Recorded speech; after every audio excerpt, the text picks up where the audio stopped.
एक वैष्णव, वृंदावन के वैष्णव यमुना स्नान करने गए। यमुना स्नान करके ही जैसे बाहर निकले, फूल बिक रहा था। सस्ती का जमाना था। ये अकबर के काल की घटना है, 16वीं शताब्दी के आसपास की घटना है। गुलाब का फूल बिक रहा था, बड़ा अच्छा फूल था, बिल्कुल ताजा। उनको लगा इस फूल को ले चलूंगा और अपने गोविंद को गजरा बना करके, हार बना करके आज धारण कराऊंगा। कितने पैसे को दोगे भाई? सस्ती का जमाना था। 50 पैसे में वो पूरी टोकरी भरा फूल उनको मिल गया। उसी समय एक मुसलमान सेवक का, यवन सेवक का, उस समय यवन काल था अपने भारत में, एक नौकर आया। फूलों को देखा, उसको बहुत अच्छा लगा।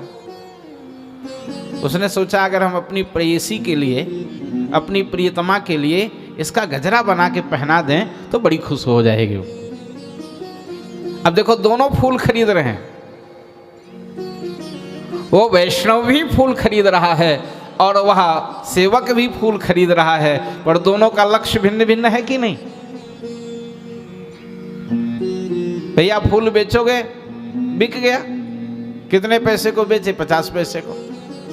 उसने तपाक से बोल दिया मैं 1 रुपए दूंगा। पंडित जी को लगा एक मरण धर्मा,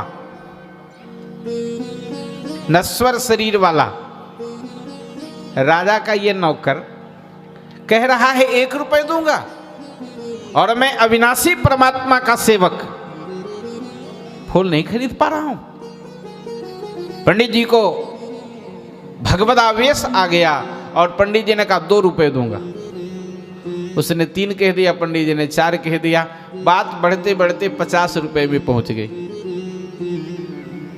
पंडित जी ने कहा 1 रुपए 2 रुपए क्या बढ़ाऊं, मैं 100 रुपए दूंगा। अब तो वो जो सेवक था वो दुम दमा के भगा वहां से। 100 रुपए तो हम जीवन भर में नहीं कमा पाएंगे, कहां से देंगे? वहां से चला गया। उस माली ने कहा पंडित जी अब यह फूल तो 100 रुपए में ही बिकेगा, आपने 100 रुपए कह दिया। पंडित जी ने कहा है तो दूंगा, लेकिन आपको प्रतीक्षा करनी पड़ेगी। पंडित जी घर गए, अपनी पत्नी के सारे आभूषण बेच दिए। एक गाय रखे थे, उस गाय को भी बेच दिया। उनके पास थोड़ी सी भूमि थी जिससे अपनी जीविका चलाते थे, वो भूमि भी बेच दिया और अपना मकान भी गिरवी रख दिया। 100 रुपया इकट्ठा किए और ला करके उस माली को 100 रुपया दिया। पुष्प लिया, घर गए, फूल का हार बनाए और आंसू बहाते हुए भगवान के चरणों में जैसे ही वह हार अर्पित किए, श्रीमद् वल्लभाचार्य महाप्रभु जो पुष्टि मार्ग के प्रवर्तक रहे हैं, श्रीनाथ द्वारा है ना, उन्हीं के द्वारा सेवित भगवान हैं, नाथ द्वारा श्रीनाथ भगवान की सेवा कर रहे थे श्री विट्ठल नाथ गोस्वामी, उनके पुत्र। और जैसे ही मुकुट उन्होंने पधराया, भगवान का सिर झुक गया, श्रीनाथ भगवान का नाथ द्वारा में सिर झुक गया और पुनः मुकुट धारण किए, फिर गिर गया, फिर धारण कराए, फिर गिर गया। तब उन्होंने साष्टांग प्रणिपात होकर के पूछा, नाथ आज क्या अपराध बन गया, आप क्यों मुकुट धारण नहीं कर रहे हैं? तो आवाज आई, हार बड़ा भारी है, गले में संभल नहीं रहा है। हार बड़ा भारी है, कंठ में संभल नहीं रहा है। विठलनाथ गोस्वामी जी ने पूछा रहस्य, तो भगवान ने सारा रहस्य बताया। अमुक गांव का एक वैष्णव अपना सारा घर, सारी जमीन, सारे आभूषण बेच करके मेरे लिए फूल खरीदा है और हमको हार पहनाया है। वो हार संभल नहीं रहा है।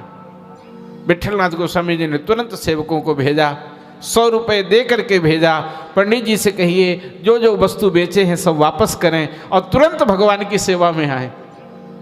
और उनको सदा सर्वदा के लिए ठाकुर की सेवा में श्री विठलनाथ गोस्वामी जी ने नियुक्त कर दिया। अब तुम सेवा करो, ठाकुर सेवा करो। ये क्या है? मत कर्म कृत, भगवान के लिए कर्म करो, अपने लिए न करो।